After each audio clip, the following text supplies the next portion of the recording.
Hello दोस्तों, स्वागत है आपका एक नए वीडियो में। हमने बहुत सारे टेस्ट देख लिए हैं। आज हम भारतीय अर्थव्यवस्था और आर्थिक समीक्षा बजट देखेंगे। ध्येय आईएएस के 4 टेस्ट हो गए हैं और दृष्टि आईएएस के 8 टेस्ट हो गए हैं। अभी दृष्टि के 3 टेस्ट और हैं और ध्येय के 3 टेस्ट और हैं। ठीक है, अगर समय मिला तो मैं ईसीएस मंत्रा का भी टेस्ट दे दूंगा। अगर समय नहीं मिल पाया तो माफ़ करिएगा। तो चलिए बिना देर करते हुए शुरू करते हैं आज के सेशन को। आज के सेशन में शामिल है भारतीय अर्थव्यवस्था, आर्थिक समीक्षा और बजट। ठीक है, तो देखेंगे हम। चलिए बिना देर करते हुए शुरू करते हैं। बाईलैंग्वेज है आज का भी। ठीक है, एक बार इंग्लिश में है, एक बार हिंदी में है। ठीक, तो बिना देर करते हुए चलिए शुरू करते हैं। पहला ही प्रश्न है कि निम्नलिखित में से किस समिति की सिफारिश पर नेशनल स्टॉक एक्सचेंज की स्थापना की गई थी?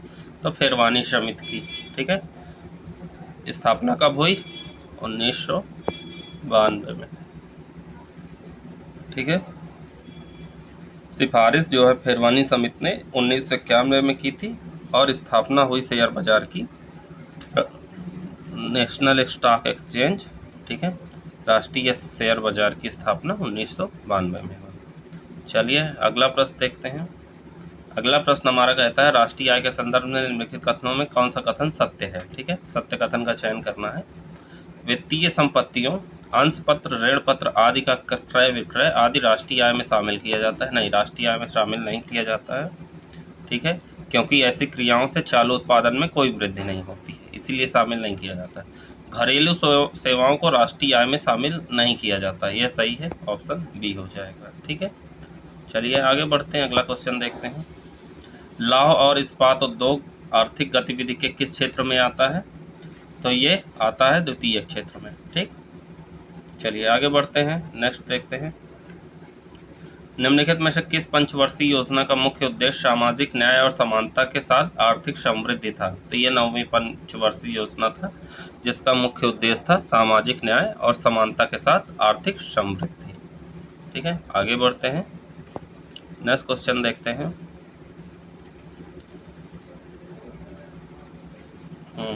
यदि अर्थव्यवस्था में श्रमिक प्रचलित चालू मजदूरी पर कार्य करने के लिए तत्पर हों परंतु उस मजदूरी दर पर भी उन्हें कार्य न मिले तो ऐसी बेरोजगारी को क्या कहते हैं? तो ऐसी बेरोजगारी को अनैच्छिक बेरोजगारी कहते हैं। ठीक है, याद रखिएगा, ऐसी बेरोजगारी को अनैच्छिक बेरोजगारी कहते हैं।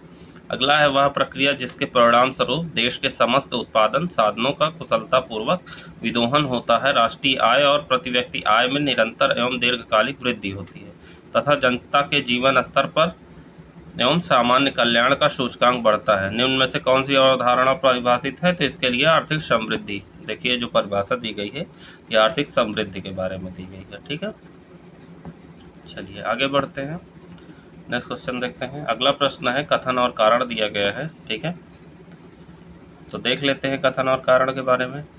सार्वजनिक आय व्यय ऋण संबंधी क्रियाओं तथा हीनार्थ प्रबंधन से संबंधित नीतियों को ही राजकोषीय नीति कहते हैं, एकदम सही है। जिसका मुख्य उद्देश्य आर्थिक स्थिरता तथा आर्थिक विकास संबंधी कार्यक्रमों की सफलता में सहायक होने से संबंधित है, ये भी सही है। देखिए ये इसकी सही व्याख्या करता है तो ऑप्शन ए हो जाएगा। ठीक है, चलिए आगे बढ़ते हैं, नेक्स्ट क्वेश्चन देखते हैं। नेक्स्ट क्वेश्चन कहता है राष्ट्रीय हार्टिकल्चर मिशन की शुरुआत किस पंचवर्षीय योजना में की गई थी? तो ये 10वीं पंचवर्षीय योजना में की गई थी। ठीक है, नेशनल हार्टिकल्चर मिशन की शुरुआत 10वीं पंचवर्षीय योजना में। अगला प्रश्न है निम्नलिखित में से सही कथन का चयन करें। ठीक, हेडलाइन मुद्रास्फीति उपभोक्ता मूल्य सूचकांक के आधार पर तैयार की जाती है। हेडलाइन मुद्रास्फीति में खाद्य एवं ईंधन की कीमतों में होने वाले उतार चढ़ाव को शामिल किया जाता है, एकदम सही बात है। कोर मुद्रास्फीति में खाद्य एवं ईंधन की कीमतों में होने वाले उतार चढ़ाव को शामिल नहीं किया जाता, ये भी एकदम सही बात है, तो ऑप्शन सी हो जाएगा। ठीक है, चलिए आगे बढ़ते हैं, अगला प्रश्न देखते हैं। अगला प्रश्न है निम्नलिखित में से किस समिति का संबंध बैंकिंग संरचना सुधार से है? तो कौन सी समिति इसके लिए है? नरसिंघम समिति, ठीक है, इसके लिए बैंकिंग सुधार संरचना से है। ठीक, आगे बढ़ते हैं, नेक्स्ट क्वेश्चन देखते हैं, कौन सा सही सुमेलित नहीं है। एक तरफ संगठन है, एक तरफ मुख्यालय। संगठन मुख्यालय वाला एक प्रश्न पूछा जाता है, तो देख लीजिए, आर्थिक सहयोग संगठन कहाँ है? वियना में नहीं है, कहाँ है? पेरिस में, ठीक है, पेरिस में है, तो पहला ही गलत है। अंतर्राष्ट्रीय मुद्रा कोष वाशिंगटन डीसी सही है। विश्व व्यापार संगठन जिनेवा सही है। एशिया प्रशांत आर्थिक सहयोग सिंगापुर सही है, ठीक है। तो आर्थिक सहयोग एवं विकास संगठन का मुख्यालय कहाँ है? पेरिस में। चलिए आगे बढ़ते हैं, अगला प्रश्न देखते हैं, निम्नलिखित में से किसका संबंध बैंगनी क्रांति से है? तो किसका संबंध बैंगनी क्रांति से है? लैवेंडर उत्पादन, अभी चर्चा में भी रहा है, ये तो 100% पूछा जा सकता है। बैंगनी क्रांति का संबंध लैवेंडर उत्पादन से है। केंद्रीय विज्ञान और प्रौद्योगिकी मंत्रालय ने वैज्ञानिक और औद्योगिक अनुसंधान परिषद, जिसे CSIR कहते हैं, के जरिए अरोमा मिशन की शुरुआत की, जिसने भारत में प्रसिद्ध बैंगनी क्रांति को जन्म दिया। तो अरोमा मिशन याद रखिएगा, पूछा जा सकता है, ठीक है, अरोमा मिशन लैवेंडर उत्पादन से, ठीक। नेक्स्ट है, भारत में कार्य करने वाले बैंक को अपनी कुल जमा राशि का कुछ प्रतिशत भाग तरल कोषों के रूप में तथा शेष स्वर्ण व अनुमोदित प्रतिभूतियों के रूप में रखना अनिवार्य है। वर्तमान में यह 18% है, जिसे कहते हैं, तो ये तो कई बार बताया जा चुका है, वैधानिक तरलता कोषानुपात, ठीक है, स्टैच्यूरी लिक्विडिटी रेशियो कहते हैं जिसे, SLR, ठीक। चलिए आगे बढ़ते हैं, वित्त मंत्रालय के किस विभाग द्वारा प्रतिवर्ष भारत का आर्थिक सर्वेक्षण तैयार किया जाता है? तो यह तैयार किया जाता है आर्थिक मामलों का विभाग द्वारा, ठीक। नेक्स्ट है, निम्नलिखित में से आर्थिक सर्वेक्षण 2021-22 का केंद्रीय विषय क्या है? तो इसका केंद्रीय विषय है त्वरित दृष्टिकोण, ठीक। चलिए आगे बढ़ते हैं, अगला है, निम्न में से कौन देश के में आर्थिक गतिविधि को बढ़ावा देने के लिए सरकार की एक गहन सकारात्मक कार्यवाही है? तो कौन सी कार्रवाई है? राजकोषीय प्रोत्साहन, ठीक है। फिस्कल स्टिमुलस जो है सरकार द्वारा खर्च बढ़ाना, करों में कटौती करना, या दोनों घरों और वस्तुओं और सेवाओं के लिए व्यवसायों की मांग को बढ़ाना, या निजी क्षेत्र से आय और आर्थिक प्रतिक्रिया के लिए लक्षित वित्तीय नीति को संदर्भित करता है, ठीक।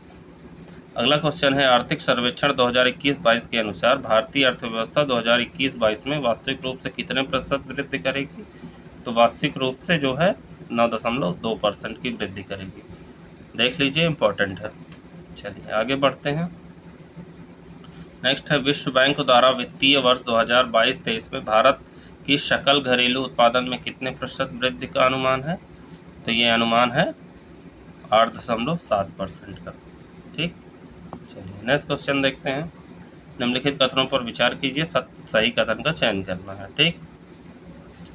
भारत में पहला आर्थिक सर्वेक्षण वर्ष 1950-51 में प्रस्तुत किया गया था, सही है। वर्ष 1964 तक आर्थिक सर्वेक्षण केंद्रीय बजट के साथ प्रस्तुत किया जाता था, ये भी सही है, ठीक है, तो ऑप्शन सी हो जाएगा। चलिए आगे बढ़ते हैं नेक्स्ट क्वेश्चन की तरफ। अगला प्रश्न है, भारत के आर्थिक सर्वेक्षण के अनुसार 2020-21 में भारत में अनुमानित खाद्यान्न उत्पादन कितना होगा? तो भारत में अनुमानित खाद्यान्न होगा 308.6 मिलियन टन, ठीक। वर्ष 2021-22 में कृषि क्षेत्र में कितने प्रतिशत वृद्धि संभावित है? तो यह संभावित है 3.9%, ठीक है। ये सारे आंकड़े याद रखिएगा क्योंकि ये पूछा जा सकता है। नेक्स्ट है, सेवा क्षेत्र में वर्ष 2021-22 में कितने प्रतिशत वृद्धि दर अनुमानित है? तो अनुमानित है 8.2%, ठीक है। कृषि का अलग है, सेवा का अलग है, तो इस सब आंकड़े को याद रखना है। अगला प्रश्न है, वर्ष 2021 के नवंबर माह के अंत तक भारत विश्व का चौथा सबसे ज़्यादा विदेशी मुद्रा भंडार वाला देश था। तो विदेशी मुद्रा भंडार के संबंध में निम्नलिखित कथनों में से देश क्रमशः पहले और दूसरे स्थान पे है? तो पहले पे चीन है, दूसरे पे जापान है, ठीक है। उसके बाद स्विट्जरलैंड है, ठीक है। तीसरे नंबर पर कौन है? स्विट्जरलैंड। चौथे पे कौन है? भारत, ठीक है।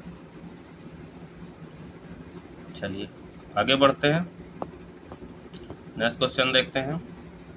निम्नलिखित में से कौन सा देश दुनिया का सबसे बड़ा स्टार्टअप इकोसिस्टम है? तो कौन सा देश है? अमेरिका। ठीक है, अमेरिका दुनिया का सबसे बड़ा स्टार्टअप इकोसिस्टम है। नेक्स्ट क्वेश्चन है कि निम्नलिखित में से कौन भारत के नए मुख्य आर्थिक सलाहकार हैं? तो डॉक्टर वी अनंत नागेश्वरन। ठीक है, डॉक्टर वी अनंत नागेश्वरन भारत के नए मुख्य आर्थिक सलाहकार हैं। चलिए आगे बढ़ते हैं, नेक्स्ट क्वेश्चन देखते हैं। औसत हेडलाइन सीपीआई संयुक्त मुद्रास्फीति 2021-22 अप्रैल दिसंबर में 2020-21 की इस अवधि में 6.6% से घटकर प्रतिशत हो गई। कितने प्रतिशत हो गई? तो ये हो गई 5.2%। ठीक है, वर्ष 2022-23 में राजकोषीय घाटे की जीडीपी का कितने प्रतिशत अनुमानित है? तो ये अनुमानित है 6.4%। ठीक, अगला प्रश्न है वित्तीय वर्ष 2022-23 के लिए कुल अनुमानित व्यय कितना है?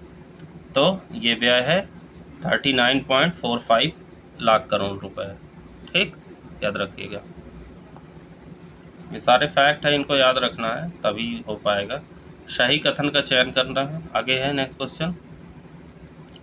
जल जीवन मिशन का उद्देश्य वर्ष 2026 तक भारत के सभी ग्रामीण घरों में पाइप जल आपूर्ति हर घर जल सुनिश्चित करना है ताकि देश के सभी भागों को सुरक्षित पेयजल उपलब्ध कराया जा सके। गलत स्टेटमेंट है, 2026 नहीं बल्कि 2024। ठीक, 2024 तक, वर्ष 2024 तक।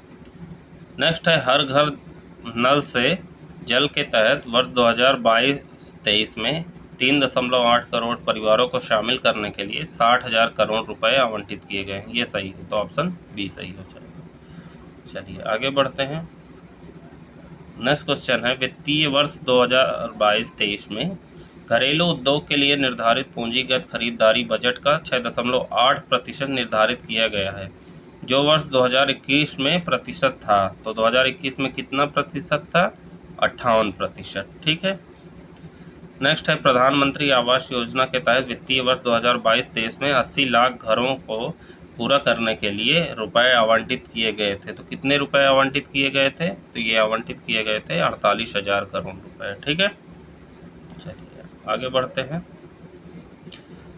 केंद्रीय बजट 2022-23 में रेल मंत्रालय को कितने करोड़ रुपए आवंटित किए गए हैं? तो रेल मंत्रालय को 1,40,367.13 करोड़ रुपए आवंटित किए गए हैं। ठीक है, अगला है वित्तीय वर्ष 2022-23 में आभासी मुद्रा जिसे क्रिप्टो करेंसी कहते हैं और अन्य डिजिटल संपत्तियों पर कितने प्रतिशत कर लगाने का प्रावधान है? तो वो 30% है। ठीक है, चलिए आगे बढ़ते हैं।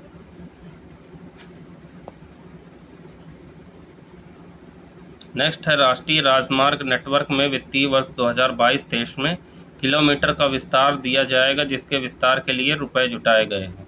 तो ये अभी मैंने पिछले टेस्ट में बताया था।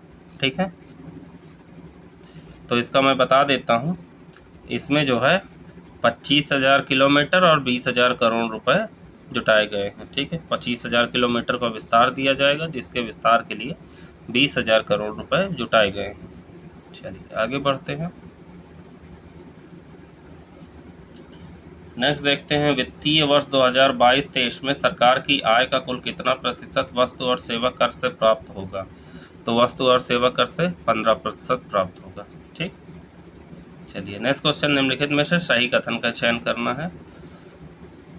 केन बेतवा लिंक परियोजना राष्ट्रीय परिप्रेक्ष्य परियोजना का एक अंग है जिसका संबंध उत्तर प्रदेश और मध्य प्रदेश से। सही है, केन बेतवा लिंक परियोजना के लिए संशोधित अनुमान 2021-22 में 43,000 करोड़ रुपए और वर्ष 22-23 में 1,400 करोड़ रुपए का प्रावधान किया गया। सही है, तो ऑप्शन सी हो जाएगा, दोनों सही है। चलिए आगे बढ़ते हैं। निम्नलिखित कथनों में असत्य कथन का चयन करना। ठीक है, कौन सा गलत है देख लेते हैं, कौन सा गलत है। भारत एक मिश्रित अर्थव्यवस्था वाला राष्ट्र है। सही है। भारत एक श्रम आधिक्य वाली अर्थव्यवस्था, ये भी सही है। भारत में आय का असमान वितरण है, ये भी सही है। भारत में निर्भरता दर निम्न है, गलत है। भारत में निर्भरता दर जो है उच्च पाई जाती है। ठीक है, याद रखिएगा। आगे बढ़ते हैं, नेक्स्ट क्वेश्चन देखते हैं। कथन और कारण दिए गए हैं। कथन कहता है विकास का भारतीय मॉडल राज्य एवं व्यक्ति दोनों के हितों की रक्षा करता है। सही है। भारतीय अर्थव्यवस्था एक मिश्रित अर्थव्यवस्था, ये भी सही है, और ये इसका व्याख्या करता है, तो ऑप्शन ए हो जाएगा। ठीक है, चलिए आगे बढ़ते हैं। नेक्स्ट है राष्ट्रीय आय की परिभाषा है। तो अगर आपने राष्ट्रीय आय के बारे में पढ़ा होगा तो राष्ट्रीय आय की परिभाषा होती है साधन लागत पर निवल राष्ट्रीय आय। ठीक है, मतलब net national product at factor cost is called national income. अगला प्रश्न है निम्नलिखित कथनों पर विचार करें, असत्य कथन का चयन करिए। ठीक है, जीएनपी किसी देश के नागरिकों द्वारा एक वर्ष में उत्पादित सभी अंतिम वस्तुओं एवं सेवाओं का कुल मूल्य होता है। एकदम सही बात है। जीडीपी से मूल्य ह्रास को घटाने पर एनएनपी प्राप्त होता है, ये गलत है। जीएनपी से मूल्य ह्रास को, जीडीपी से नहीं बल्कि जीएनपी से जो है मूल्य ह्रास को घटाने पर एनएनपी प्राप्त होता है। ठीक, तो कौन सा ऑप्शन असत्य है? दूसरा। चलिए आगे बढ़ते हैं, अगला प्रश्न देखते हैं। नेक्स्ट क्वेश्चन कहता है सत्य कथन का चयन करें। हिंदू वृद्धि दर का संबंध मुद्रा से है, गलत है। हिंदू वृद्धि दर का संबंध किससे होता है? जीडीपी से या राष्ट्रीय आय ग्रोथ से है। ठीक है, नेक्स्ट है भविष्य में भारतीय नियोजन में वस्तुओं से अधिक ध्यान व्यक्तियों पर देना चाहिए। यह कथन अटल बिहारी वाजपेयी का ही, यह भी गलत है। ठीक है, यह कथन जो है अमर्त्य सेन का है। ठीक है, अटल बिहारी वाजपेयी का नहीं है, तो ऑप्शन डी हो जाएगा। आगे बढ़ते हैं, अगला प्रश्न देखते हैं। असत्य कथन का चयन करना है नेक्स्ट वाले में भी। ठीक है, तो देख लेते हैं। केंद्रीय बजट 2022-23 में भारत @100 के नाम से अमृतकाल घोषित किया गया, जो आने वाले 100 वर्षों तक चलेगा। तो ये गलत है। आने वाले कब तक चलेगा? 25 वर्षों तक, ना कि 100 वर्षों तक। ठीक है, 2022-23 के उस बजट में कहा तो गया जो है भारत @100 के नाम से अमृतकाल घोषित तो किया गया, लेकिन 25 वर्षों तक चलेगा। अगला है केंद्रीय बजट 2022-23 में 6 प्राथमिकताओं के आधार पर विकास पर बल दिया गया है, ये भी गलत है। ठीक है, 6 प्राथमिकताएं नहीं बल्कि कितनी? 4 प्राथमिकताएं। कौन कौन सी मैं बता देता हूँ। पीएम गति शक्ति है, समेकित विकास है, उत्पादन संवर्धन एवं निवेश, सनराइज अवसर, ऊर्जा संक्रमण और जलवायु कार्य, और चौथा है निवेश को वित्तीय मदद। ठीक है, तो ऑप्शन इसमें सी हो जाएगा, दोनों गलत है। चलिए आगे बढ़ते हैं, नेक्स्ट क्वेश्चन देखते हैं। केंद्रीय बजट 2022-23 के अनुसार किस वर्ष तक भारत के सभी गांवों को ऑप्टिकल फाइबर जोड़ने का कार्य कर दिया जाएगा? ठीक है, तो कौन से साल में है? 2025 तक। 2025 तक सभी गांव जो है ऑप्टिकल फाइबर से जुड़ जाएंगे। अगला प्रश्न है केंद्रीय बजट 2022-23 के अनुसार आने वाले 3 वर्षों में कितनी वंदे भारत हाई स्पीड ट्रेनें शुरू की जाएंगी? तो कितनी ट्रेनें? 400 ट्रेनें। ठीक है, 400 नई वंदे भारत हाई स्पीड ट्रेनें शुरू की जाएंगी आने वाले 3 वर्षों में। चलिए आगे बढ़ते हैं, नेक्स्ट क्वेश्चन है कथन और कारण दिए गए हैं। ठीक है, सक्षम आंगनबाड़ी योजना के तहत 2.5 लाख आंगनबाड़ी का उन्नयन कर इसे हाईटेक किया जाएगा। तो पहला ऑप्शन असत्य है। सक्षम आंगनबाड़ी योजना के तहत 2 लाख आंगनबाड़ी, ना कि 2.5 लाख। ठीक है, यहाँ 2.5 लाख दिया है तो 2 लाख होगा का उन्नयन कर इसे हाईटेक किया जाएगा। सक्षम आंगनबाड़ी नई पीढ़ी की आंगनबाड़ी है जो एक बेहतर बुनियादी ढांचा और श्रव्य दृश्य सहायता युक्त होगी। ठीक है, तो कारण सही है। तो ऑप्शन कौन सा हो जाएगा? ऑप्शन डी हो जाएगा। ए गलत है, आर सही है। चलिए आगे बढ़ते हैं, अगला प्रश्न देखते हैं। केंद्रीय बजट 2022-23 के अनुसार एमएसएमई को प्राप्त आपातकालीन क्रेडिट लाइन गारंटी स्कीम के तहत को 50,000 करोड़ रुपए से बढ़ाकर कितना रुपए तक किए जाने का निर्णय लिया गया है? तो ये 5 लाख करोड़ रुपए तक बढ़ाने का निर्णय किया गया है। ठीक, चलिए नेक्स्ट क्वेश्चन देखते हैं। अगला प्रश्न है कौन सा कथन सही है? ठीक, तो केंद्रीय बजट 2022-23 के अनुसार सहकारी समितियों के लिए न्यूनतम वैकल्पिक कर मैट को घटाकर 10% कर दिया गया है। तो पहला असत्य है, जो है 10% जो है, देखिए बता देता हूँ, सहकारी समितियों के लिए न्यूनतम वैकल्पिक कर वर्तमान के 18.5% से घटाकर कारपोरेट टैक्स के समान 15% करने का निर्णय किया गया है। ठीक है, वर्तमान में कितना है 18.5, इससे घटाकर 15% करने का निर्णय किया गया है। नेक्स्ट है जिन सहकारी समितियों के आय 1 करोड़ से 10 करोड़ के बीच है उनका सरचार्ज 12 से घटाकर 7% कर दिया गया है। ठीक है, पहले 12 था अब 7 है, तो इसमें कौन सा ऑप्शन सही हो जाएगा?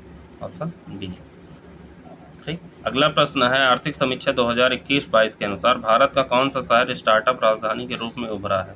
तो नई दिल्ली। ठीक है, नई दिल्ली जो है भारत का स्टार्टअप राजधानी के रूप में उभरा है। भारत की राजधानी तो है ही।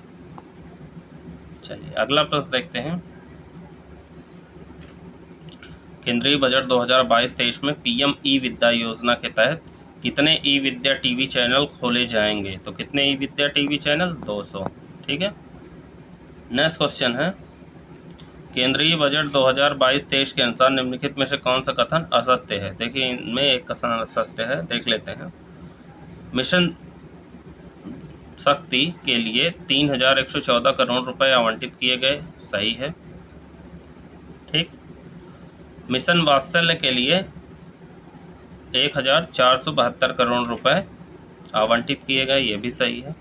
सक्षम आंगनबाड़ी और पोषण 2.0 के लिए समग्र रूप से 202.63 करोड़ रुपए की राशि दी गई, ये भी सही है। ठीक है,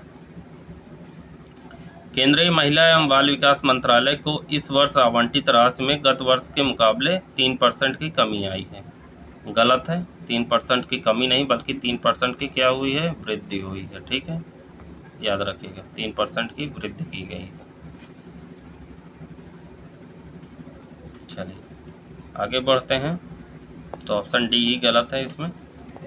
आगे बढ़ते हैं, नेक्स्ट क्वेश्चन देखते हैं।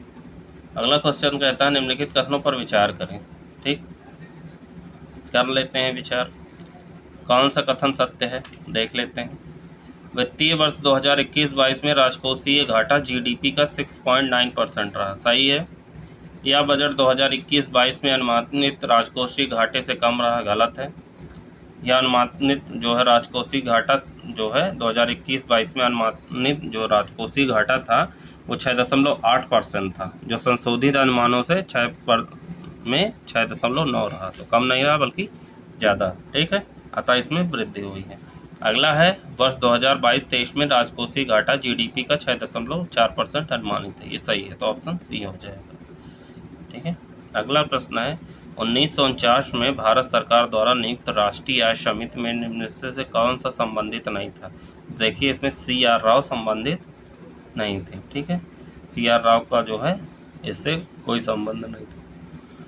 1949 में भारत सरकार द्वारा नियुक्त राष्ट्रीय आय समिति के अध्यक्ष कौन थे? PC महालनोबिस। ठीक है, PC महालनोबिस अध्यक्ष रहे हैं और डॉक्टर R गाडगिल और VKR राव जो है इस समिति के सदस्य थे, याद रखिएगा। चलिए आगे बढ़ते हैं, अगला प्रश्न देखते हैं। अगला प्रश्न कहता है असत्य कथन का चयन करें। ठीक, देख लेते हैं। भारत में राष्ट्रीय आय की गणना केंद्रीय सांख्यिकी संगठन द्वारा की जाती है, सही है। वर्तमान में जीडीपी के स्थान पर जीबीए की गणना की जाती है, ये भी सही। भारत में राष्ट्रीय आय के मापन का आधार वर्ष 2011-12 है, ये भी सही है। भारत का आर्थिक सर्वेक्षण प्रत्येक वर्ष सरकारी तौर पर भारतीय रिजर्व बैंक द्वारा प्रकाशित किया जाता है, ये गलत है। आर्थिक सर्वेक्षण जो है भारत सरकार के वित्त मंत्रालय के आर्थिक विभाग द्वारा प्रकाशित किया जाता है, याद रखिएगा, इम्पोर्टेंट फैक्ट है। अगला प्रश्न है मानव पूंजी में बढ़ता हुआ विनियोग क्रमशः अग्रसारित करेगा। तो इसमें देखिए कौन सा ऑप्शन सही हो जाएगा, इसमें ऑप्शन हो जाएगा सी, कुशलता में विकास पहले आएगा, फिर संसाधनों का समुचित उपयोग, फिर उत्पादकता में वृद्धि। ठीक है, मानव पूंजी को भी अन्य पूंजी के समान ही माना गया है। मानव पूंजी में बढ़ता विनियोग उत्पादकता में वृद्धि की ओर ले जाएगा, जिसका क्रमिक विस्तार जो है कुशलता में विकास से संसाधनों का समुचित उपयोग होगा, जिससे उत्पादकता में वृद्धि होगी।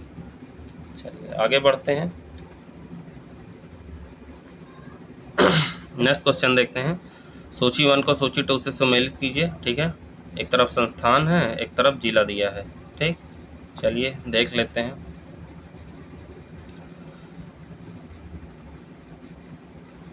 National academy of agriculture and research management कहाँ है, वो हैदराबाद में है। ठीक है, हैदराबाद में। केंद्रीय खाद्य तकनीकी अनुसंधान संस्थान कहाँ है, मैसूर में है। ठीक है, भारतीय चारागार एवं चारा अनुसंधान संस्थान कहाँ है, झांसी में है। ठीक है, और भारतीय सब्जी शोध संस्थान कहाँ है, बनारसी में। ठीक है, तो कौन सा ऑप्शन सही हो जाएगा, ऑप्शन ए सही हो जाएगा। चलिए आगे बढ़ते हैं। नेक्स्ट क्वेश्चन देखते हैं। नेक्स्ट क्वेश्चन है सत्य कथन है। ठीक है, तो इसमें सत्य कथन देखिए डी है, किसान क्रेडिट कार्ड योजना का आरंभ वर्ष 1998-99 में किया गया था। ठीक है, बाकी गलत क्या है देख लेते हैं। उत्तर प्रदेश में कृषि अनुसंधान परिषद जो है गाजियाबाद में नहीं है, बल्कि कहाँ है, लखनऊ में है। ठीक, नेक्स्ट है हैंडबुक ऑफ एग्रीकल्चर भारतीय कृषि अनुसंधान संस्थान द्वारा प्रकाशित की जाती है, जो है भारतीय कृषि अनुसंधान द्वारा प्रकाशित की जाती है। हैंडबुक ऑफ एग्रीकल्चर भारतीय कृषि अनुसंधान संस्थान द्वारा प्रकाशित, संस्थान नहीं बल्कि परिषद द्वारा। ठीक है, परिषद कंफ्यूज करने के लिए संस्थान दिया है, परिषद द्वारा प्रकाशित की जाती है, तो ये भी गलत है। ठीक है, पहला गलत है, तो ये लखनऊ में है। नेक्स्ट है मौसम आधारित फसल बीमा योजना सर्वप्रथम हरियाणा में वर्ष 2007 में शुरू की गई थी। देखिए हरियाणा में नहीं, कहाँ शुरू की गई थी, कर्नाटक में। ठीक है, कर्नाटक में, याद रखिएगा। मौसम आधारित फसल बीमा योजना सर्वप्रथम कर्नाटक में प्रारंभ की गई थी। चलिए आगे बढ़ते हैं, अगला प्रश्न देखते हैं। असत्य कथन का चयन करें। ठीक है, असत्य कथन देखना है, तो देख लेते हैं इसमें कौन सा सत्य है। एमएसपी कृषकों की कीमत संबंधी सुरक्षा उपलब्ध कराता है तथा यह कृषि मूल्यों का स्थिरीकरण सुनिश्चित करता है। सही है। वसूली कीमतें सामान्यतः एमएसपी से कम होती हैं। गलत है। वसूली कीमतें जो है सामान्यतः जो है कृषकों की कृषि उपज का क्रय करती हैं। वसूली कीमतें सामान्यतः एमएसपी से ऊंची होती हैं। ठीक, एमएसपी जहां कृषकों के हित की रक्षा करता है, वहीं जारी कीमतें उपभोक्ताओं के हितों की संरक्षण करती है। सही है। ठीक है, ऑप्शन डी से कोई लेना देना नहीं। चलिए आगे बढ़ते हैं, अगला प्रश्न देखते हैं। नेक्स्ट है कृषि मूल्य आयोग का नाम किस वर्ष कृषि लागत और मूल्य आयोग कर दिया गया है। तो इसका जो है 1985 में इसका मूल्य कर दिया। कृषि मूल्य आयोग की स्थापना कब हुई थी, 1965 में। ठीक है, 1985 में इसका नाम बदलकर कृषि लागत और मूल्य आयोग CACP कर दिया गया है, जिसका मुख्यालय कहाँ है, नई दिल्ली में है, याद रखिएगा। चलिए अगला प्रश्न देखते हैं। अगला प्रश्न हमारा कहता है कथन और कारण दिए गए हैं। ठीक है, न्यूनतम समर्थन मूल्य किसानों की पैदावार के लिए न्यूनतम निश्चित मूल्य सुनिश्चित करने के साथ ही खाद्य सुरक्षा को भी बढ़ावा देता है। सही है। किसान अपनी उपज को सरकार को तभी बेचेगा जब बाजार मूल्य का न्यूनतम समर्थन मूल्य से कम हो। यह भी सही है, लेकिन ये इसकी व्याख्या नहीं कर पा रहा है, तो ऑप्शन बी हो जाएगा। ठीक है, चलिए अगला देखते हैं। निम्नलिखित में से कौन सा एक नकदी फसल नहीं है। तो नकदी फसल इसमें सोयाबीन नहीं है। गन्ना, तंबाकू और रबर नकदी फसलें होती हैं। ठीक है, अगर आप किसान हैं तो आपको पता होगा। निम्नलिखित में से कौन कृषि वित्त का गैर संस्थागत स्रोत नहीं है। ठीक है, कृषि वित्त का गैर संस्थागत स्रोत नहीं है। कौन सा नहीं है इसमें सहकारी समितियां जो है नहीं है, बल्कि महाजन और साहूकार, आढ़तिया और व्यापारी जो है कृषि वित्त का गैर संस्थागत स्रोत होते हैं। ठीक है, और संस्थागत स्रोत कौन कौन से होते हैं? सहकारी समितियां और बैंक, वाणिज्यिक बैंक, क्षेत्रीय ग्रामीण बैंक और सरकार। ठीक है। अगला है द ग्रेट डिवाइड पुस्तक के लेखक कौन है? तो इसके लेखक हैं जोसेफ स्टिग्लिट्ज़। ठीक है, जोसेफ स्टिग्लिट्ज़। चलिए आगे बढ़ते हैं, अगला प्रश्न देखते हैं। नेक्स्ट है पाल्मा रेशियो संबंधित है। तो पाल्मा रेशियो संबंधित है आय विषमता मापन से। ठीक है, इंपॉर्टेंट है, याद रखिएगा। पाल्मा रेशियो आय विषमता मापन से संबंधित है। अगला है राष्ट्रीय सांख्यिकी आयोग एनएससी की स्थापना किस वर्ष हुई थी? तो एनएससी की स्थापना हुई थी 2005 में। ठीक है। नेक्स्ट है निम्नलिखित में से किसे राष्ट्रीय आय की गणना में सम्मिलित नहीं किया जाता है? राष्ट्रीय आय की गणना में किसे सम्मिलित नहीं किया जाता है? तो विदेशों से प्राप्त उपहार को राष्ट्रीय आय की गणना में शामिल नहीं किया जाता है, बल्कि किनको शामिल किया जाता है? ब्रोकर्स कमीशन को, संसद सदस्य को दिया जाने वाला भत्ता और भविष्य निधि कोष में अंशदान को राष्ट्रीय आय की गणना में शामिल किया जाता है। चलिए आगे बढ़ते हैं, अगला देखते हैं। निम्नलिखित कथनों पर विचार कीजिए, सत्य कथन का चयन कीजिए। ठीक है, तो देख लेते हैं। असंगठित श्रमिक सामाजिक सुरक्षा अधिनियम 2008 में पारित किया गया। सही है। भारत में जनसंख्या का ग्रामीण से शहरी प्रवजन सर्वाधिक है। ये भी सही है, तो ऑप्शन सी हो जाएगा। अगला प्रश्न है कौन सा एक कथन असत्य है? तो असत्य कथन हमको देखना है, देख लेते हैं। भारत की नई जनसंख्या नीति वर्ष 2000 में पारित की गई थी। सही है। भारत के उत्तर पूर्वी राज्यों में अनुसूचित जाति की जनसंख्या बहुत कम है। यह भी सही है। ठीक है। 2011 के अनुसार, जनगणना के अनुसार भारत में 10 लाख नगरों की संख्या 63 है। 63 नहीं है, बल्कि कितनी है? 46 है। याद रखिएगा, 46 है। तो ऑप्शन सी गलत है, डी का कोई लेना देना नहीं है। चलिए आगे बढ़ते हैं, अगला प्रश्न देखते हैं। नेक्स्ट क्वेश्चन को सूची मिलाना है। एक तरफ योजना दिया है, एक तरफ शुरुआत दी गई है। किस योजना की शुरुआत कब हुई? तो देख लेते हैं। प्रधानमंत्री जन धन योजना की शुरुआत कब की गई? 28 अगस्त 2014 को। ठीक है, 2014 में जन धन योजना शुरू की गई। फिर मुद्रा बैंक योजना की शुरुआत की गई 8 अप्रैल 2015 को। ठीक है, 8 अप्रैल 2015 को। फिर है पीएम सुरक्षा बीमा योजना, इसकी शुरुआत की गई 9 मई 2015 को। ठीक है, 9 मई 2015 को इसकी शुरुआत की गई। और digital gender Atlas for advancing girls education in India 9 मार्च 2015 को। तो ये पहले शुरू हुआ, ये बाद में, कभी कभी क्रम से आ जाता है। इसकी शुरुआत कब हुई उसके क्रम में लगाएं। तो इसमें ऑप्शन डी हो जाएगा। ठीक है, 3, 2, 1, 4। चलिए आगे बढ़ते हैं। अगला प्रश्न है हमारा कि भारत में विदेशी मुद्रा भंडार 31 दिसंबर 2021 तक कितने बिलियन डॉलर के स्तर पर पहुंच गया है? तो ये है 633.6 बिलियन डॉलर। याद रखिएगा, इम्पोर्टेंट क्वेश्चन है। 2020 दिसंबर में कितना था? 577 बिलियन डॉलर। ठीक है, अगला देखते हैं।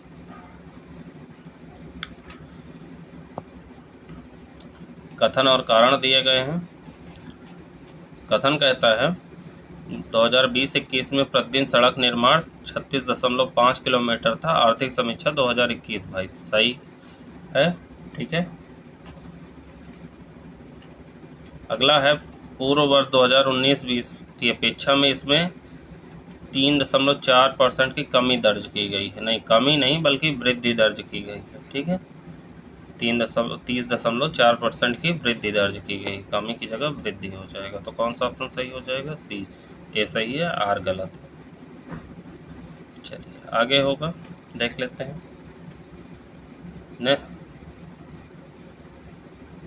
नेक्स्ट क्वेश्चन हमारा कहता है क्षेत्र एक तरफ है, एक तरफ वृद्धि दर 2021-22। ठीक है, देख लेते हैं। कृषि क्षेत्र में कितनी वृद्धि हुई? 3.9% की।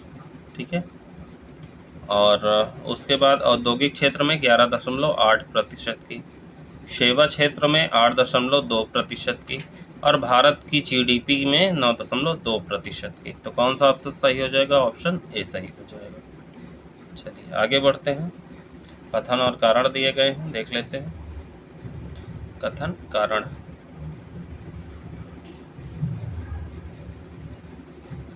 आर्थिक समीक्षा 2021-22 के अनुसार 2020-21 में लागू पूर्ण लॉकडाउन की तुलना में कोरोना की दूसरी लहर का आर्थिक प्रभाव कम रहा।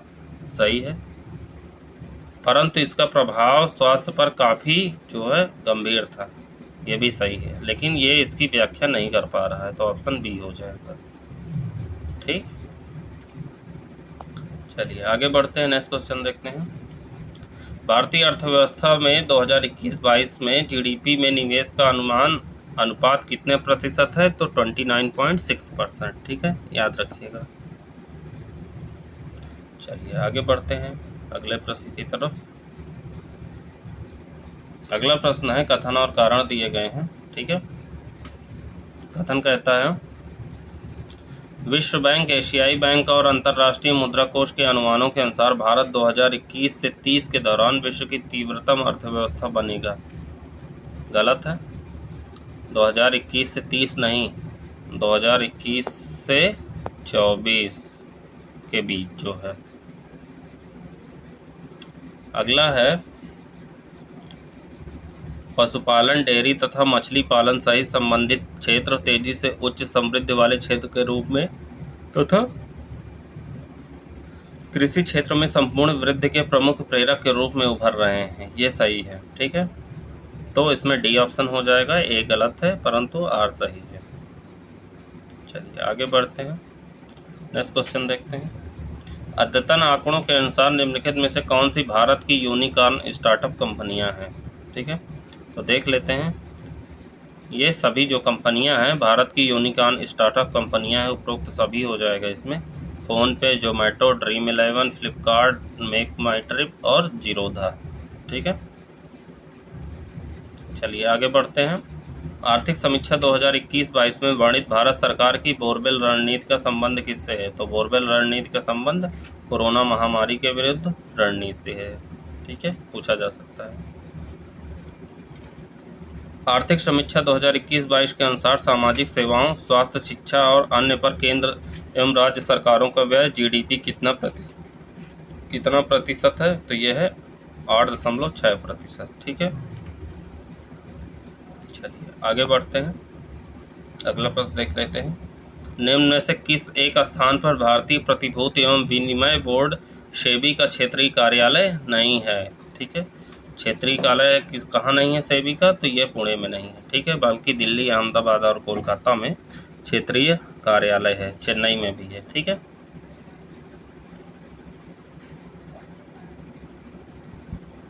नेक्स्ट क्वेश्चन है, निम्नलिखित में से कौन सा एक यूनिवर्सल बेसिक इनकम का नकारात्मक प्रभाव हो सकता है?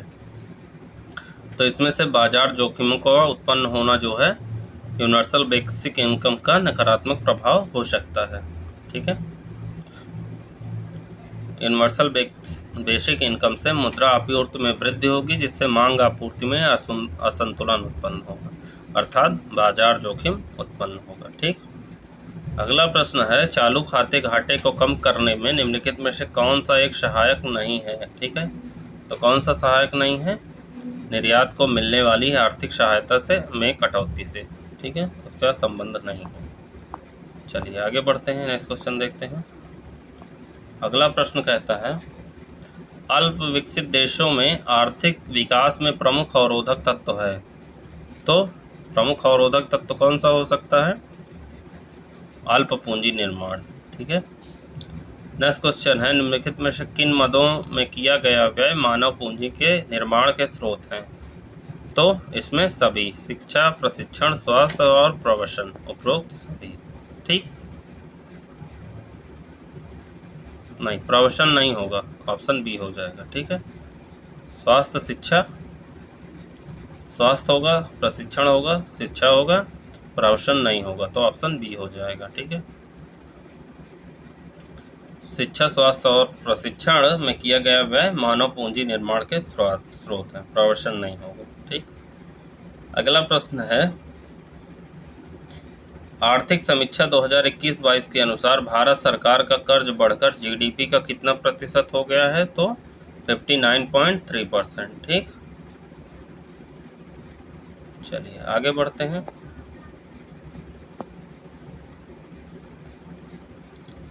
नेक्स्ट क्वेश्चन है, आर्थिक समीक्षा 2021-22 के अनुसार 2010 से 2020 के दौरान वन क्षेत्र में वृद्धि के मामले में भारत का विश्व में कौन सा स्थान है?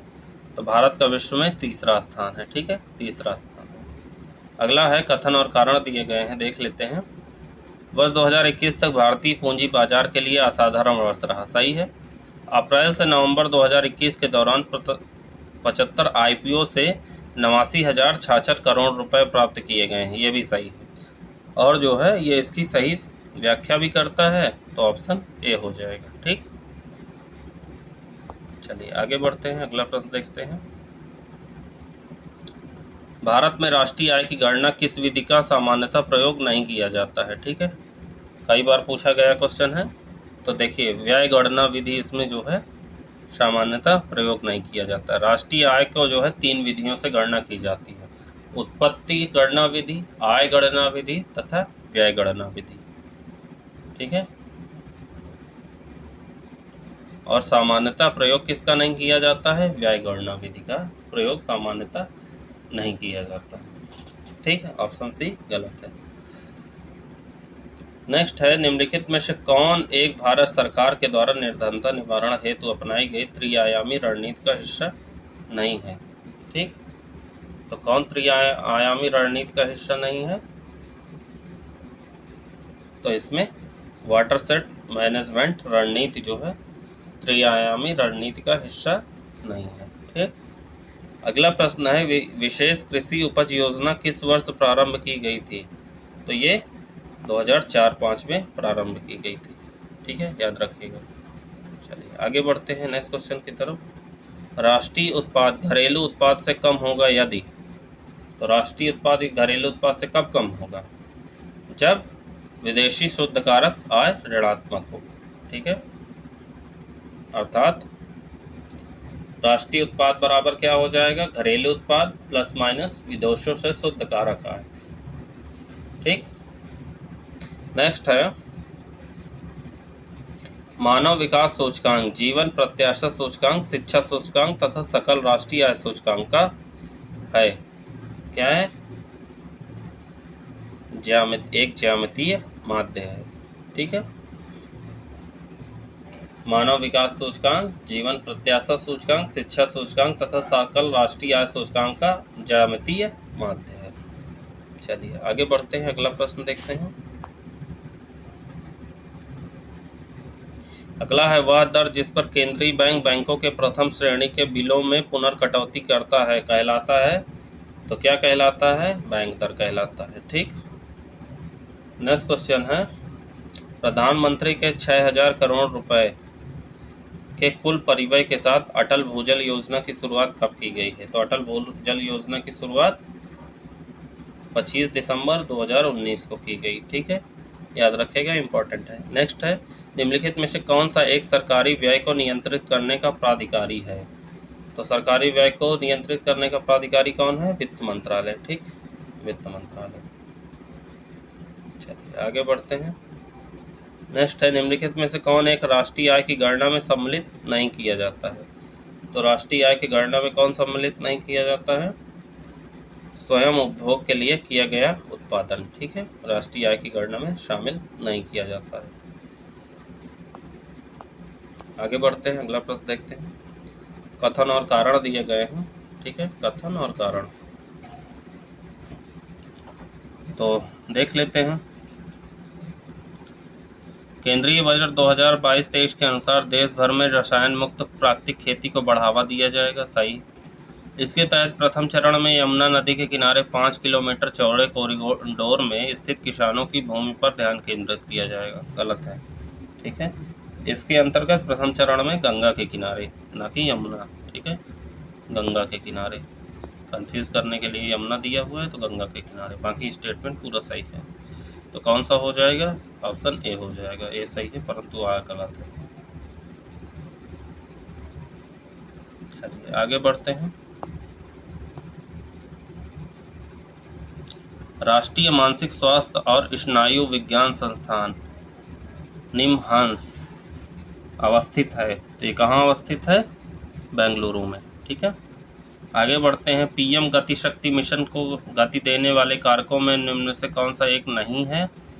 तो कौन सा नहीं है? उर्वरक नहीं है। ठीक है, उर्वरक नहीं है। चलिए आगे बढ़ते हैं। केंद्रीय बजट 2022-23 में उल्लेखित कवच तकनीकी का संबंध है। तो कवच तकनीकी का संबंध किससे है? भारतीय रेलवे से। ठीक है, भारतीय रेलवे से। चलिए आगे बढ़ते हैं। अगला प्रश्न है, निम्नलिखित में से कौन सी योजनाएं केंद्रीय बजट 2022-23 का भाग हैं? तो 2022-23 का कौन सा भाग है? सभी। PM DevINE, Desh stack e portal, one nation one registration, उपरोक्त सभी हो जाएगा। ठीक है, चलिए आगे बढ़ते हैं। अगला प्रश्न देखते हैं। सुमेलित करना है, क्षेत्र है एक तरफ बजट 2022-23 में आवंटित राशि करोड़ रुपए में।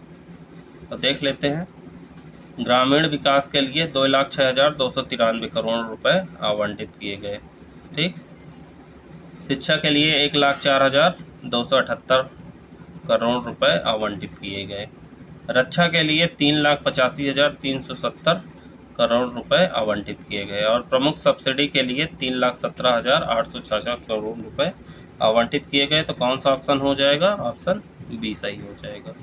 ठीक, चलिए आगे बढ़ते हैं।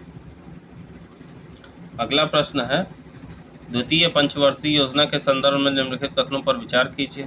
ठीक, यह महालनोबिस मॉडल पर आधारित थी, सही है। इसमें समाजवादी ढंग के समाज की स्थापना को स्वीकार किया गया है, ये भी सही है। तो ऑप्शन सी सही हो जाएगा।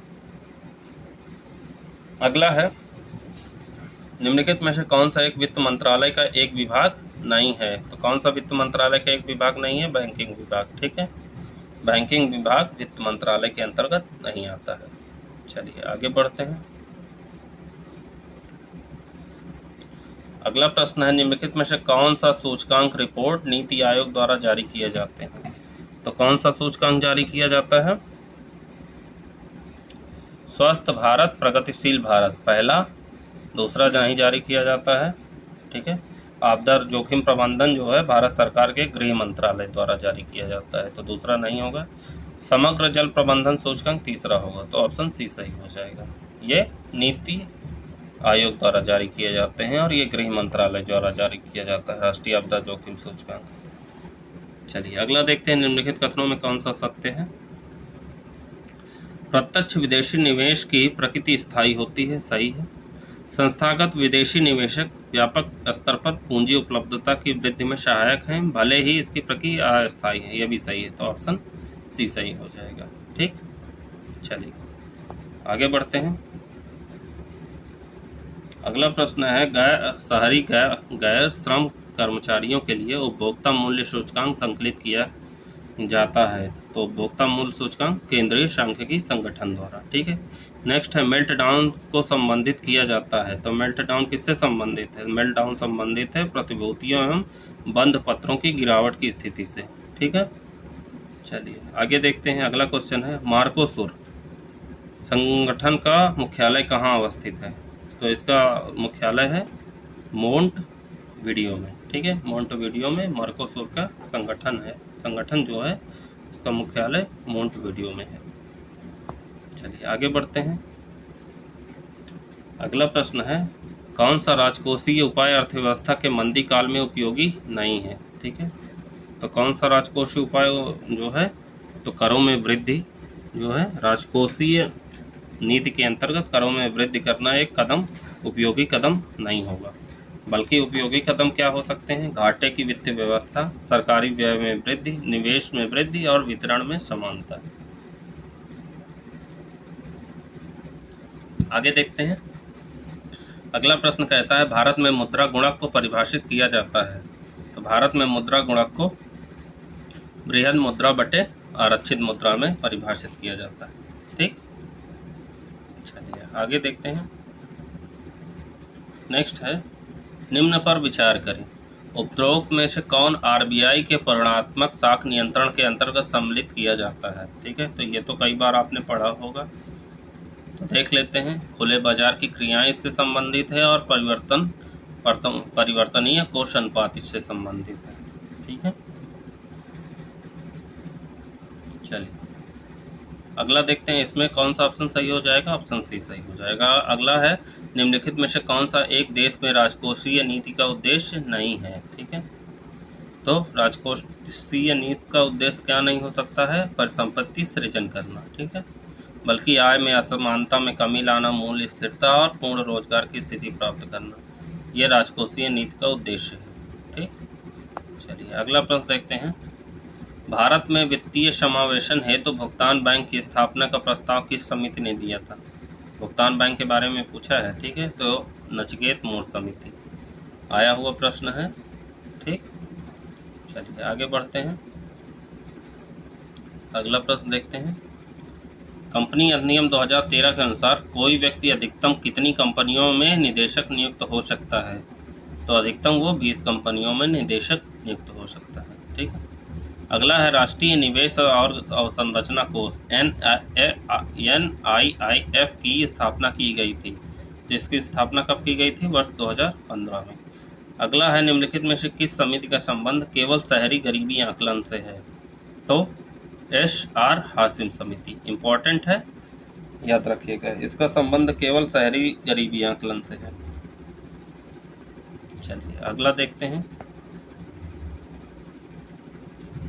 नेक्स्ट क्वेश्चन है, निम्नलिखित में से कौन सा नकदी रिजर्व अनुपात में वृद्धि के संबंध में सत्य है। ठीक है, तो इसमें कौन सा सत्य है, इसकी वृद्धि से वाणिज्यिक बैंकों के पास उधार देने के लिए कम मुद्रा होगी। ठीक है, नकदी रिजर्व अनुपात के संबंध में यही सत्य है।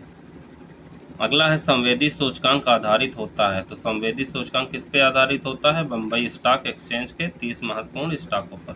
ठीक है, याद रखिएगा। चलिए आगे बढ़ते हैं, नेक्स्ट क्वेश्चन है, अर्थव्यवस्था में मंदी के समाधान हेतु किस प्रकार का बजट अपनाया जाना चाहिए। तो घाटे का बजट अपनाया जाना चाहिए। ठीक है, अर्थव्यवस्था में यदि मंदी और बेरोजगारी की समस्या हो जाए तो उससे समाधान हेतु घाटे का बजट अपनाना चाहिए। अगला है, निम्नलिखित कथनों पर विचार कीजिए, सत्य कथन को चुनना है। ठीक है, देख लेते हैं, राष्ट्रीय नमूना सर्वेक्षण संगठन NSSO की स्थापना वर्ष 1952 में की गई। गलत है, इसकी स्थापना कब हुई, 1950 में। ठीक, केंद्रीय सांख्यिकी संगठन की स्थापना 1950 में की गई, ये भी गलत है, इसकी स्थापना 1951 में की गई। ठीक है, तो ऑप्शन डी हो जाएगा, दोनों गलत है। चलिए आगे देखते हैं, अगला प्रश्न है, निम्नलिखित बैंकिंग संस्थाओं को उनके स्थापना वर्ष के अनुसार कालक्रम में व्यवस्थित कीजिए। ठीक है, अगर आपको याद होगा तो इसमें सबसे पहले हो जाएगा भारतीय निर्यात आयात बैंक, एग्जिम बैंक, इसकी स्थापना 1982 में होती है। ठीक है, 1982 में इसकी स्थापना। उसके बाद नाबार्ड की स्थापना भी होती है, ये 1 जनवरी को। ठीक है, 1 जनवरी को याद रखिएगा, 1 जनवरी को इसकी स्थापना। भारतीय लघु विकास बैंक सिडबी की स्थापना होती है, सिडबी की स्थापना कब होती है, 2 अप्रैल 1990, 2 अप्रैल 1990। ठीक है, याद रखिएगा। राष्ट्रीय आवास बैंक NHB जो है, नेशनल हाउसिंग बैंक की स्थापना होती है 9 जुलाई 1988, 9 जुलाई 1988। ठीक है, और नाबार्ड की स्थापना कब होती है, नाबार्ड की स्थापना होती है 12 जुलाई 1982, 12 जुलाई 1982। तो देखिए इसमें हो जाएगा पहले नंबर पे भारतीय निर्यात आयात बैंक, फिर नाबार्ड, फिर राष्ट्रीय आवास बैंक, फिर भारतीय लघु विकास बैंक। तो कौन सा ऑप्शन हो जाएगा, ऑप्शन डी हो जाएगा। ठीक, नेक्स्ट है, सर्वप्रथम सीमांत व्यक्ति मार्जिनल मैन की संकल्पना का प्रतिपादन किसने किया था। तो रॉबर्ट डी पार्क ने किया था। ठीक है, याद रखिएगा। चलिए आगे बढ़ते हैं, अगला प्रश्न है, भारत में तृतीय क्षेत्र में निम्न में से कौन सा सम्मिलित है। तृतीय क्षेत्र में कौन सा सम्मिलित किया गया है। तो तृतीय क्षेत्र में सम्मिलित किया गया है बैंकिंग को, स्थावर संपदा को और व्यापार को। ठीक है, तो ऑप्शन बी हो जाएगा। चलिए आगे बढ़ते हैं,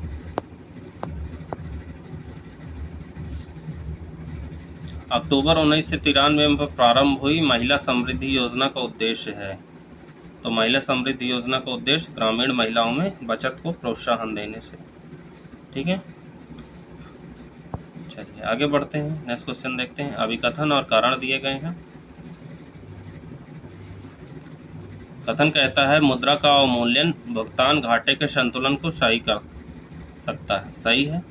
यह विदेशी मुद्रा में निर्यात की कीमत कम करता है और घरेलू मुद्रा में आयात की कीमत बढ़ाता है। यह भी सही है और ये इसकी सही व्याख्या करता है, तो ऑप्शन ए हो जाएगा।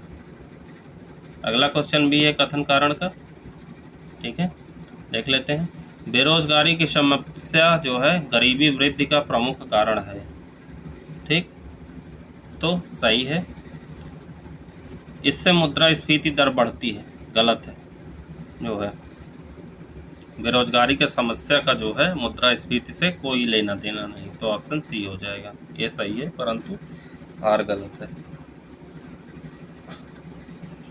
ठीक है, आगे देखते हैं।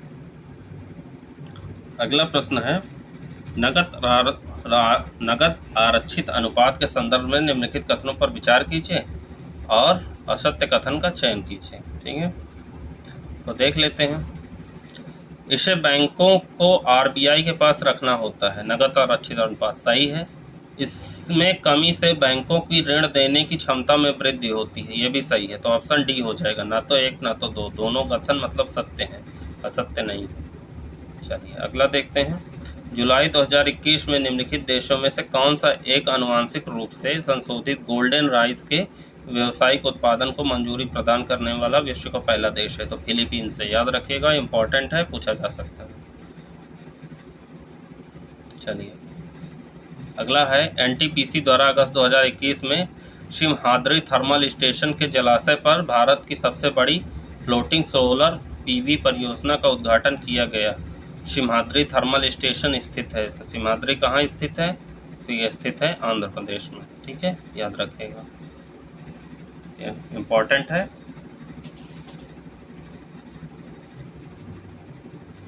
अगर आंध्र प्रदेश ने विशाखापट्टनम दिया रहे तो विशाखापट्टनम में। ठीक, नेक्स्ट क्वेश्चन है। जुलाई 2021 में विश्व का प्रथम 3D प्रिंटेड स्टील ब्रिज निर्मित किया गया। तो कहाँ निर्मित किया गया? तो ये एम्स्टर्डम नीदरलैंड में। ठीक है, चलिए आगे बढ़ते हैं। अगला प्रश्न है। अगस्त 2021 में तालिबान द्वारा अफगानिस्तान पर कब्जा कर लेने के बाद भारतीय नागरिकों को काबुल से बाहर निकालने के लिए कौन सा ऑपरेशन चलाया गया था? बताइए, ये तो पता ही होगा, ऑपरेशन देवी शक्ति चलाया गया था। चलिए आगे बढ़ते हैं, नेक्स्ट क्वेश्चन देखते हैं। अगस्त 2021 में निम्न में से कौन सा राज्य भूकंप मोबाइल ऐप जारी करने वाला पहला भारतीय राज्य बना? तो कौन सा राज्य है? उत्तराखंड। ठीक है, उत्तराखंड। अगला प्रश्न है। भारतीय प्रधानमंत्री नरेंद्र मोदी द्वारा निम्नलिखित में से किस तिथि को लोगों के संघर्षों एवं बलिदान की स्मृति में विभीषिका स्मृति दिवस के रूप में मनाने की घोषणा की गई है? तो किसके? 14 अक्टूबर को। ठीक है, 14 अगस्त को जो है विभाजन विभीषिका स्मृति दिवस के रूप में मनाने की घोषणा की गई है। याद रखिएगा। अगला प्रश्न है। Accelerating India 7 Years of Modi government नामक पुस्तक के लेखक कौन है? तो ये KJ अल्फोंस है। KJ अल्फोंस, याद रखिएगा। चलिए आगे बढ़ते हैं। अगला प्रश्न है। इकोनॉमिक इंटेलिजेंस यूनिट द्वारा जारी सुरक्षित शहर सूचकांक 2021 के अनुसार भारत के सबसे सुरक्षित शहर कौन से हैं? तो भारत के सबसे सुरक्षित शहर हैं दिल्ली और मुंबई। ठीक है, अगला है। निम्नलिखित में से किस स्थान से उज्ज्वला 2.0 प्रधानमंत्री उज्ज्वला योजना का शुभारंभ किया गया? तो इस कहाँ से शुभारंभ किया गया? महोबा से। ठीक है, महोबा से शुरू किया गया। अगला प्रश्न है। जूलॉजिकल सर्वे ऑफ इंडिया की पहली महिला निदेशक कौन है? तो पहली महिला निदेशक हैं धृति बनर्जी। धृति बनर्जी। चलिए आगे बढ़ते हैं। नेक्स्ट क्वेश्चन है। भारत और अन्य देशों के मध्य होने वाले युद्धाभ्यासों के संदर्भ में निम्नलिखित में से कौन सा सही सुमेलित नहीं है? एक तरफ युद्धाभ्यास है, ठीक है, एक तरफ देश दिया है। तो चलिए देख लेते हैं।